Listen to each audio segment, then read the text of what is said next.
Hey guys, welcome back to the channel and welcome to finally Incursion's Fantastic Four Saga.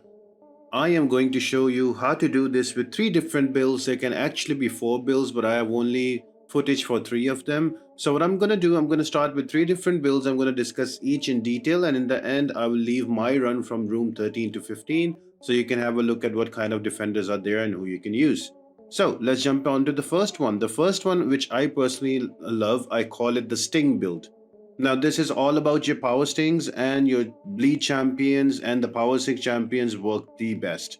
So when I talk about the best champions, if you look at the right side of the screen, you will see Jessica Drew, you will see Scream, you will see Gore, you will see Warlock, and you will also see Morbius. But to get the best absolute results, go for Jessica Drew, Morbius, and Scream. They will be amazing with this build.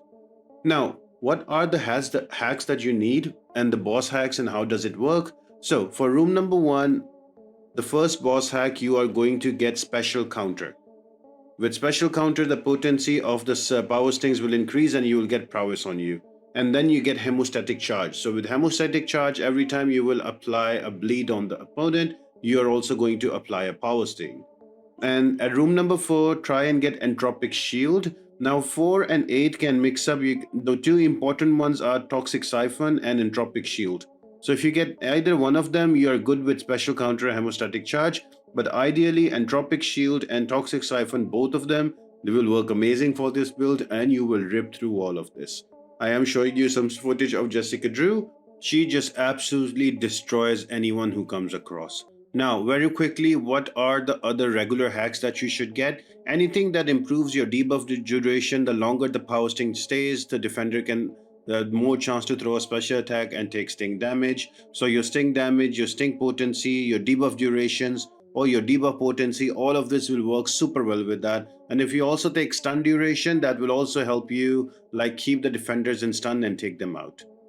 So this is going to be build number 1. You just have to be careful though. If you are having a bleed immune defender or a bleed immune boss, just stay away from bleed immune defenders. But if you cannot stay away from a bleed immune boss, then you have to swap out your third champion and bring like a good counter for that.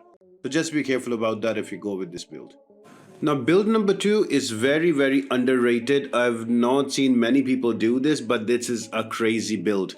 This is primarily for all the champions that have a lot of armor ups. So for example, your tech champions, they just go nuts with this. So I'm talking about your Red Skulls, I'm talking about your Infinity Iron Man, your Warlock, your and Future Ant-Man, and Omega Sentinel is also great with this build. So what does happen with this build is that you keep stacking up that armor, and for every armor you have, you do extra damage to the defender with the node, with the boss hack Armor Burst that you can get from the first room.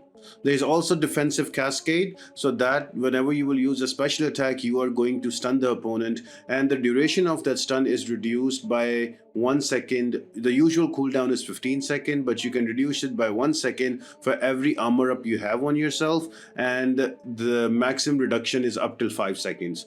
So imagine a fully armored up Omega Sentinel or a fully armored Omega Sentinel or Red Skull with 10 armors. You knock down the defender with a stun, with a special attack, and he's stunned. You go back in an attack, and you have stun duration or debuff increase basic,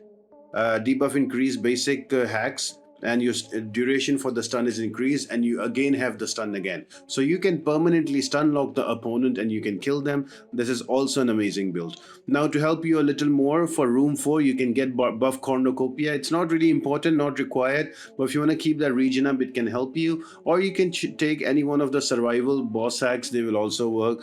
But for this build to work, you just need 3 of them: defensive cascade, armor burst, and rage into combat. These are the 3 that you need. You can add martial artist, buff cornucopia, or any of the other hacks that are there to help you to save you. That will be it. And for the basic hacks, go for buff duration, armor up potency, buff count, damage, like how many buffs you have, your damage scales according to that. Your stun duration is very important, and plus debuff duration with that. So the longer the stun, you are able to stun lock the opponent quite easily. So let's this is going to be the second build that I call the tech build. So I hope this helps. Let's jump into the final build. Is going to be your cosmic build. So champions with a lot of buffs are going to really enjoy this one. So here you are going to get buff cornucopia and also armor burst. So armor burst gives you armor every time you're going to attack an opponent. There's a chance you get an armor up on you. And then buff cornucopia gives you extra buffs when there is an armor, when you get a buff on you. So the more the buffs, the more that is going to help you get your damage up. Now combine that on room number 4 with rage into combat. So whenever you will gain a buff, you will also gain a fury. So that's going to help you. Then there's fury burst. Then there's also martial artist. That's all about increasing your damage through buffs. So even a Jessica Drew would work here. A Sentry can also work here. They can be your amazing third options. In my opinion, if you ask me, this should be your most important build. This one should be the build that you should go for the easiest of runs.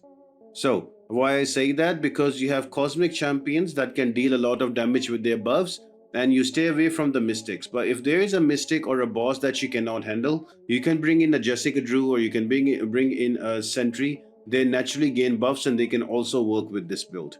Now the other basic hacks that you can work are going to be buff duration, unique buff damage, your total buff damage, armor potency, fury potency. All of these work super well.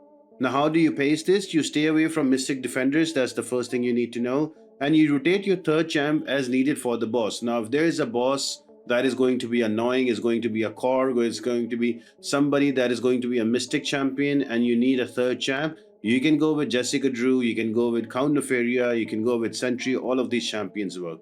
So these are going to be the 3 builds that are going to really help you. I am going to leave room number 14 and 15 footage with you that I've used with the third build. So I hope this helps you out and you find it helpful. If you do, make sure to leave a comment in the comment section and let me know what champions did you use and how did it work out for you. And I hope to see you on the next video. I am super excited for the new game mode that is coming up. So yeah, I will see you on the next videos, guys. Bye.